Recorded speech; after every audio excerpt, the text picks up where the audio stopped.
الحمد للہ عدد خلقہ ورضا نفسہ وزنۃ عرشہ ومداد کلماتہ والصلاۃ والسلام علی صفوۃ رسلہ وخیر خلقہ محمد وآلہ وصحبہ اما بعد فاعوذ باللہ من الشیطان الرجیم بسم اللہ الرحمن الرحیم ان الذین آمنوا والذین ہاجروا وجاہدوا فی سبیل اللہ اولئک یرجون رحمت اللہ واللہ غفور رحیم۔ صدق اللہ العلی العظیم وبلغنا رسولہ النبی الأمی الکریم ونحن علی ذلک لمن الشاہدین۔ قابل تکریم معزز سامعین کرام، آج کی آیت کریمہ میں اخلاص کی اہمیت،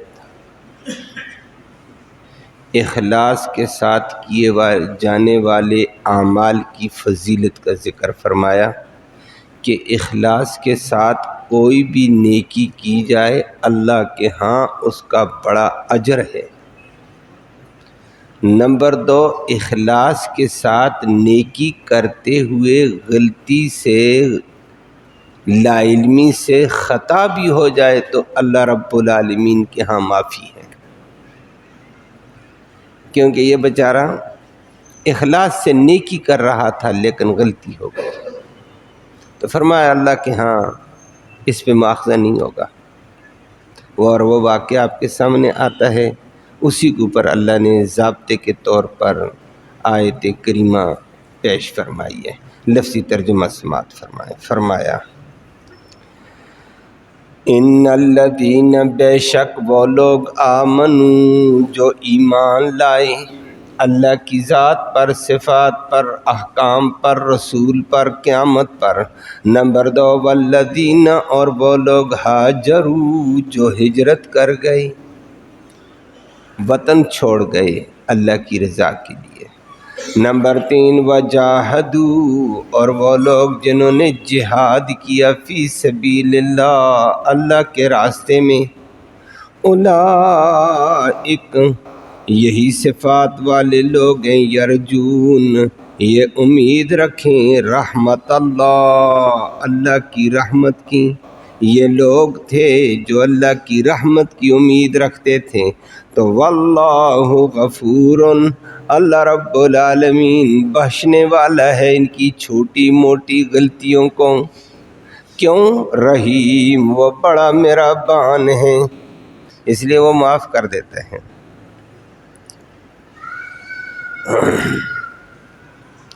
جس طرح میں نے آیت کریمہ کے ضابطے کا ذکر کیا، ترجمہ بھی آپ نے سماعت کیا ہے۔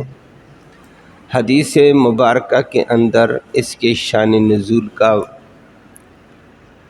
واقعہ بھی آتا ہے، جس سے بات کو سمجھنا زیادہ آسان ہو جاتا ہے۔ لیکن قرآن نے الفاظ اللہ نے ایسے استعمال کیے ہیں جو قیامت تک کے لیے ضابطہ بن گیا۔ نزول کا واقعہ ہی اس کے ساتھ خاص نہیں، قیامت تک کے لیے عام ہے۔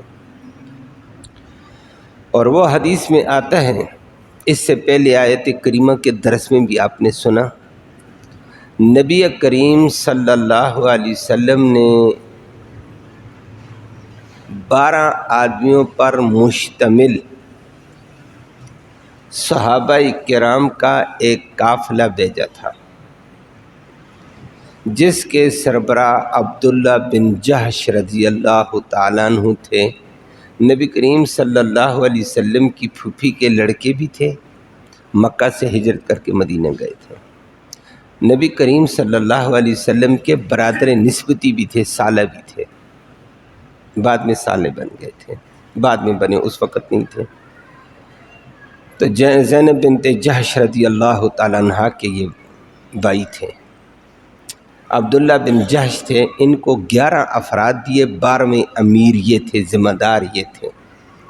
نبی کریم صلی اللہ علیہ وسلم نے فرمایا 2 دن کا سفر کرتے ہوئے جلدی پہنچنا ہے مکہ اور طائف کے درمیان وادی نخلہ میں، وہاں سے کافروں کا ایک سرکردہ گروہ، سرغنہ گروہ گزر رہا ہے، اس کی گرفت کر کے پکڑو اس کو۔ تو صحابہ کرام وہاں پہنچے تھے، نبی نے اپنا خط بھی دیا تھا، وہیں جا کر کھولا گیا تھا، اس کی ہدایات بھی تھیں اس میں۔ وہاں جب صحابہ کرام پہنچے تو خط پڑھ کر سنایا، 11 کے 11 12واں امیر صاحب تیار ہو گئے کہ ہم نے افراد ہم تھوڑے ہیں، قافلہ بڑا ہے، غیر کے علاقے میں ہے، نبی کے حکم پر جان قربان، تھوڑے ہو کر بھی ہم جان دینے کو تیار ہیں، ہم نے آگے بڑھنا ہے، کامیابی ہو یا نہ ہو۔ یہی بڑی کامیابی ہے کہ نبی کریم صلی اللہ علیہ وسلم کی تابعداری نصیب ہو جائے، یہ بڑی کامیابی ہوتی ہے، اللہ ہم سب کو نصیب فرمائے۔ آج کل دنیا میں اغراض کے تابع ہوتی ہے کہ یہ بات میں کروں گا تو فائدہ، وہ چھوڑ فائدے کو، اللہ کی بات ماننا، نبی کریم صلی اللہ علیہ وسلم کی بات ماننا بہت بڑا فائدہ ہے، بس بظاہر کچھ نہ نظر آئے، یہ دنیا کی بھی برکت کا ذریعہ، آخرت کی بھی رحمت کا ذریعہ ہوتا ہے۔ تو صحابہ کرام 12 تھے، آگے غیر کا علاقہ ہے، قافلہ بہت بڑا ہے۔ نبی کریم صلی اللہ علیہ وسلم کے حکم کے مطابق جب خط پڑھ کر سنایا کہ 12 کے 12 نے کہا، نبی کریم صلی اللہ علیہ وسلم کا حکم سر آنکھوں پر، جان قربان، سب کچھ قربان، ہم آگے بڑھیں گے۔ آگے بڑھے، نبی کی تابعداری کی وجہ سے، اخلاص کی وجہ سے اللہ نے ان کو فتح دی ہے۔ قافلے کے ساتھ ٹکرا ہوا، قافلہ ان سے ٹکراتے ٹکراتے پسپا ہو کر چلا گیا۔ کافرے کا ذمہ دار اور وڈیرا عمیر بن حضرمی مارا گیا۔ جب وہ مارا گیا تو باقی وہ سامان چھوڑ کر بھاگ گئے باقی لوگ، اور جب باقی بھاگ گئے تو بھاگنے والوں کا ان کو مال غنیمت بھی مل گیا۔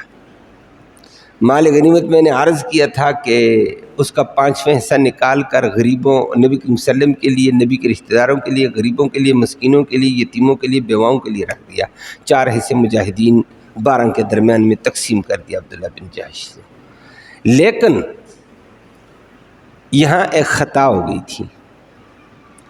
خطا یہ تھی کہ یہ 1 رجب کا دن تھا اور صحابہ سمجھے تھے یہ 30 جمادی الثانیہ ہے۔ وہ 30 جمادی الثانی کا دن سمجھے، نہیں سمجھ آئی کہ رات کو چاند نظر آ گیا ہے، آج 1 رجب ہے۔ 1 رجب سے رجب کا مہینہ حرمت والا شروع ہو چکا ہے، تو حرمت والے مہینے میں لڑائی نہیں کی جاتی ہے، اقدامی حملہ نہیں کیا جاتا ہے، دفاعی کر سکتے ہیں، دفاع کے طور پر جائز۔ اب صحابہ نے یہ کام تو کر دیا، کافروں نے پروپیگنڈا کیا تھا، پروپیگنڈے کا جواب اس سے پہلے آیت میں بھی آ گیا تھا کہ یہ کیسا نبی آیا، یہ کیسے مسلمان، یہ کیسا قرآن، حرمت والے مہینے میں انہوں نے یہ لڑائی کی ہے، ہمارا مال چھینا فلاں۔ اللہ نے اس کا جواب دیا ہے کہ تمہیں حرمت والے مہینے کی لڑائی تو یاد آتی ہے، یہ تو گناہ نظر آتا ہے، لیکن اللہ کے راستے سے لوگوں کو روکنا یہ گناہ نہیں ہے، یہ تم کرتے ہو۔ نمبر 2، اللہ کی ذات کا کفر کرتے ہو، یہ گناہ نظر نہیں آتا، اللہ کے قرآن کا کفر کرتے ہو، یہ گناہ نظر نہیں آتا، اللہ کے رسول کا کفر کرتے ہو، یہ گناہ نظر نہیں آتا۔ والمسجد الحرام، مسجد حرام میں لوگوں کو جانے سے روکتے، یہ گناہ نظر نہیں آتا ہے۔ وَإِخْرَاجُ أَهْلِهِ مِنْهُ، اور سچے نبی اور صحابہ کو تم نے مکہ سے، بیت اللہ سے نکالا، یہ گناہ نظر نہیں آتا ہے۔ یہ اس گناہ لڑائی سے بڑے بڑے گناہ یہ ہیں، تو دوسروں کی طرف انگلی نہ کرو، اپنے گناہوں کو دیکھو۔ اور تمہارے اندر سب سے بڑا گناہ ہے کفر، شرک، فساد، والفتنۃ اکبر من القتل، اس قتل، ایک بندے کے قتل سے یہ تمہارا شرک، کفر بڑا گناہ ہے۔ اللہ ہم سب کو محفوظ فرمائے۔ قرآن نے یہ جواب دے دیا، ان کو تو منہ بند ہو گیا، بتا دیا، لیکن صحابہ کے دلوں میں کلک پیدا ہو گئی ہے۔ جو 12 صحابہ جہاد کر رہے تھے وہ پریشان ہو گئے، کیوں خو جیسے کافروں نے پروپیگنڈا کیا، قرآن نے ان کی غلطیاں بتائی نا، ہماری غلطی کو بھی غلطی کہہ دیا ہے۔ البتہ اس غلطی سے ان کی 8-10 غلطیاں قرآن نے گن کر بتایا، یہ تمہاری غلطیاں بڑی ہیں، اپنی غلطیوں کی اصلاح کرو، صحابہ پر اعتراض نہ کرو، قرآن پر اعتراض نہ کرو، قرآن والوں پر اعتراض نہ کرو۔ لیکن حقیقت میں غلطی سے تو ہم سے بھی ہو گئی ہے۔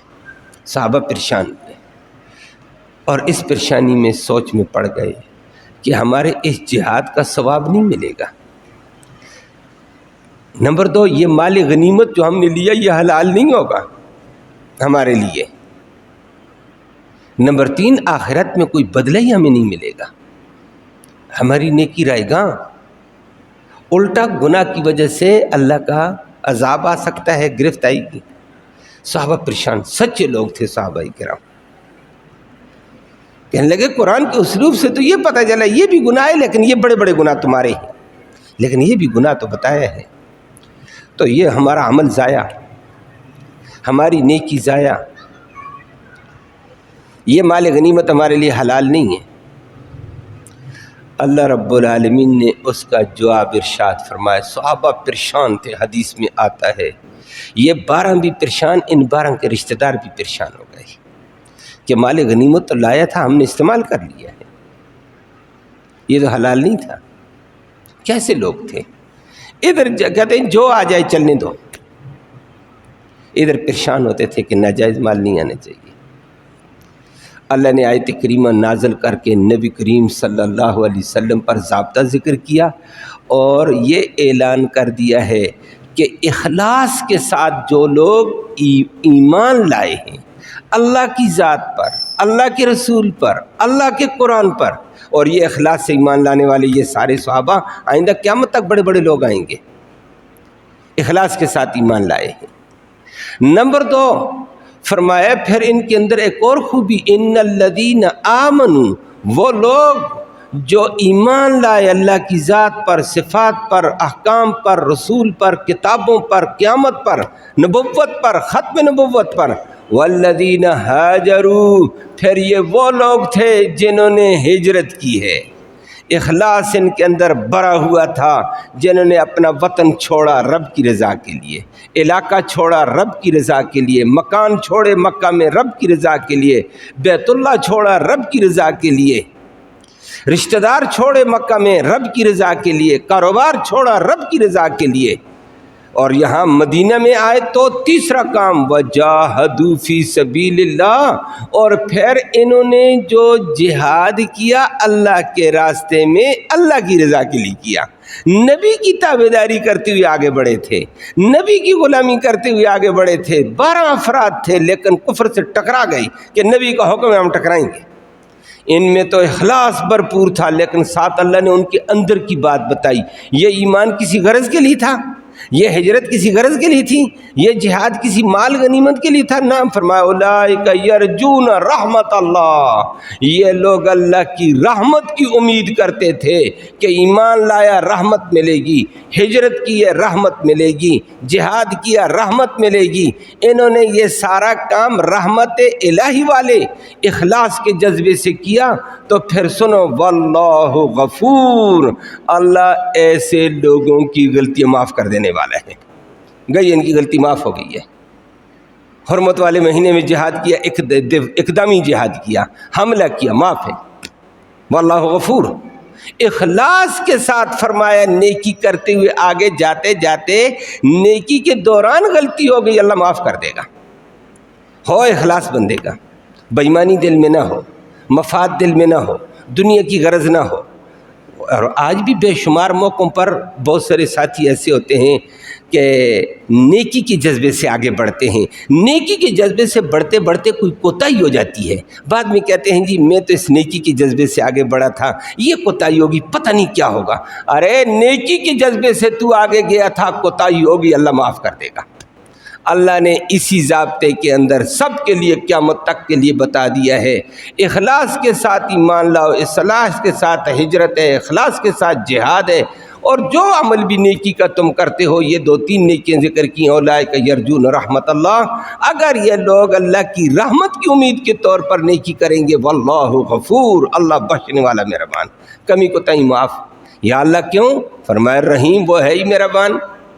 وہ کہتا ہے میری رضا کے لیے اخلاص سے آگے آئے، اخلاص کی وجہ سے میں نے تمہاری نیکی کو قبول کر کے اتنی بلندی دی، تمہارا اخلاص چھوٹی موٹی نیکیوں کو کھا کے رکھ، چھوٹی موٹے گناہوں کو کھا گیا ہے۔ اور وہ قرآن دوسری جگہ ذکر کرتا ہے ان الحسنات یذہبن السیئات، کہ بعض نیکی اخلاص والی ایسی ہوتی ہے وہ بڑے بڑے گناہوں کو مٹا کے رکھ دیتی ہے، بڑے بڑے گناہ اس سے مٹ جاتے ہیں۔ بعض گناہ بھی ایسے ہیں جو نیکیوں کو کھاتے ہیں، لیکن نیکیاں بعض ایسی ہوتی ہیں وہ گناہوں کو مٹا کے رکھ دیتی ہیں۔ بے شمار نیکیاں ہیں، اخلاص والا نیک عمل چھوٹا کیوں نہ ہو، یہ بڑے بڑے گناہوں کو ختم کر کے رکھ دیتا ہے۔ اخلاص بہت بڑی دولت ہے، اللہ ہمیں اخلاص نصیب فرمائے۔ اخلاص کے ساتھ چھوٹا عمل بھی بڑا، اور بغیر اخلاص کے بڑا عمل بھی چھوٹا۔ وہ نبی کریم صلی اللہ علیہ وسلم نے ایک حدیث میں فرمایا، اخلاص کے ساتھ کھجور دے دو یا کھجور کا آدھا ٹکڑا دے دو۔ اخلاص سے دیا، میرے پاس اور تھا ہی نہیں ہے، یہی ہے، آدھی کھجور میں کھاتا ہوں، آدھی غریب کو دے دیتا ہوں، آدھی میں کھاتا ہوں، آدھی مسلمان بھائی کو سفر میں دے دیتا ہوں، یہ بھی سفر میں بھوکا ہے، سفر میں بھی بھوکا، آج کل کے حالات میں بھی بھوکے، کسی کو کھانا نہیں ملا، دوسرے کو ساتھ شامل کرو، بھائی ہمارے ساتھ کھا لیں، یہ بھی مسلمان ہے، مسلمان نہیں تو انسان ہے، کافر بھی ہے لیکن انسان تو ہے۔ اخلاص کے ساتھ اگر تھوڑا بھی ہو، فرمایا یہ اتنی بلندی پہ پہنچتا ہے اخلاص اس آدمی کو جس کے بعد تھوڑا ہو پھر بھی وہ دے دے، بڑا اخلاص ہے۔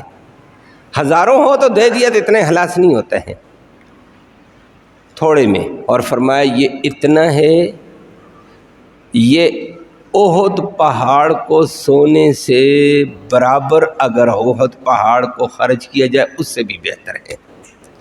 اور اگر احد پہاڑ اتنا سونا اللہ کے راستے میں خرچ کر لیکن اخلاص نہیں ہے تو فرمایا اس کا کوئی نیکی نہیں ہے۔ اخلاص نیکی کو بلندی پہ بلندی سے نیچے لاتا ہے۔ اللہ ہم سب کو اخلاص والا عمل نصیب فرمائے۔ اخلاص کے اوپر اللہ نے بڑا نوازا ہوا ہے، اور صحابہ کرام کا یہی ذکر کیا کہ صحابہ میں جتنا اخلاص تھا اتنا بعد والوں میں کم ملے گا۔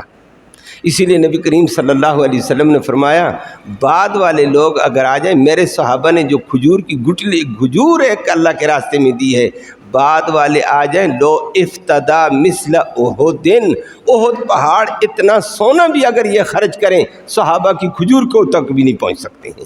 وہ لوگ عمل میں اخلاص میں بہت برتر تھے، بڑے برتر لوگ تھے۔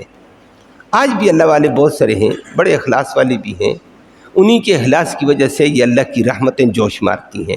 وہ اگر نہ ہمارے عمل کوتا ہے، بازار کے معاملات بڑے کوتا ہے، دائیں بائیں اوریانی فحاشی گناہ کے ایسے سیلاب اور دریا امڑ رہے ہیں جس کی کوئی حد نہیں ہے، لیکن اللہ والے دنیا میں چلتے پھرتے اخلاص والے ہیں، انہی کی وجہ سے اللہ نے یہ کرم اور رحمتیں کی ہوئی ہیں۔ تو اللہ نے ضابطہ بتا دیا، اخلاص ہو، اللہ کسی نیکی کو ضائع نہیں کرتے ہیں، نیکی بھی ضائع نہیں ہوگی، ساتھ نیکی کرتے ہوئے غلطی ہوگی اللہ غلطی کو بھی معاف کر دے گا۔ اور بہت سارے موقعوں پر انسان لڑکھڑا جاتا ہے نیکی کرتے کرتے، لوگ کبھی کبھی کہتے بھی ہیں او جی نیکی میرے سر چڑھ گئی ہے، میں نے کرنی تھی نیکی وہ یوں ہو گیا، میں نے کی تھی نیکی اگلا غلط فہمی کا شکار ہو گیا، میں نے کی تھی نیکی لیکن نیکی نے یہ کر دیا ہے۔ کوئی بات نہیں ہے، تو نے اخلاص سے نیکی کی ہے، اللہ اس کا بدلہ دے گا، قبول کرے گا کمی کوتاہیوں کو، اور دیگر چیزوں کو اللہ معاف کر دیتا ہے۔ ان الحسنات یذہبن السیئات، اللہ ہمیں اخلاص کے ساتھ ہر عمل کو کرنے کی توفیق نصیب فرمائے۔ اخلاص بڑی قیمتی چیز ہے، چاہے نیکی چھوٹی ہو، چھوٹی سے چھوٹی کیوں نہ ہو اللہ کی خالص رضا کے لیے، نماز ہے، وضو ہے، یہ انسان کے گناہوں کو دھوتا رہتا ہے اخلاص والا۔ اللہ اخلاص کے ساتھ ہمیں عمل کی توفیق نصیب فرمائے۔ اللہم صلی وسلم دائما ابدا علی حبیبک خیر الخلق کلہم۔ یا اللہ تو رحمت کے فیصلے فرما، کوتاہیوں کو معاف فرما، صغیرہ کبیرہ گناہوں کو معاف فرما۔ خطا کار ہیں، گناہ گار ہیں، تیرے بندے ہیں مولا، تو عفو درگزر فرما دے، دونوں جہانوں کی سرخروئی نصیب فرما، ذلت اور رسوائی سے محفوظ فرما۔ یا اللہ قرآن کی اس برکت اور رحمت کے طفیل بیماروں کو شفا نصیب فرما، اسپتالوں میں بیمار، گھروں میں بیمار، یا اللہ سب کو شفا نصیب فرما، ان کے علاج کو ان کی شفا کا ذریعہ فرما دے۔ یا اللہ کرم کے فیصلے فرما دے۔ یا اللہ اسپتالوں میں ہیں، گھروں میں ہیں، جسمانی ہیں، روحانی مریض ہیں، سب کو شفا نصیب فرما۔ بھائی یمین صاحب کے بنوئی طارق صاحب شدید بیمار ہیں، دعا فرما اللہ ان کو صحت عافیت نصیب فرمائے، اور بھی جتنے ہیں اللہ سب کو عافیت نصیب فرما۔ جو مرحومین فوت ہو چکے ہیں اللہ ان کی مغفرت فرما، جنت الفردوس میں اعلیٰ مقام نصیب فرما۔ حاضرین مجلس کی نیک مرادیں، نیک ارادے اللہ تو اپنے فضل سے پورا فرما، حلال کی روزی وسعت والی، برکت والی، رحمت والی نصیب فرما، حرام سے سب کو محفوظ فرما۔ یا اللہ ہر عمل میں اخلاص نصیب فرما، دکھلاوے سے، ریاکاریوں سے، نموش سے یا اللہ تو ہم سب کو محفوظ فرما۔ اخلاص کے ساتھ ہر عمل، ہر نیکی کرنے کی توفیق نصیب فرما۔ سچے صحابہ کرام کی عقیدت و محبت نصیب فرما، سچے لوگوں کی اتباع نصیب فرما، سچے لوگوں کی عقیدت و محبت نصیب فرما۔ قیامت کے دن سچوں کے ساتھ ہمارا حشر فرما دے۔ اللہم ربنا تقبل منا انک انت السمیع العلیم وتب علینا انک انت التواب الرحیم برحمتک یا ارحم۔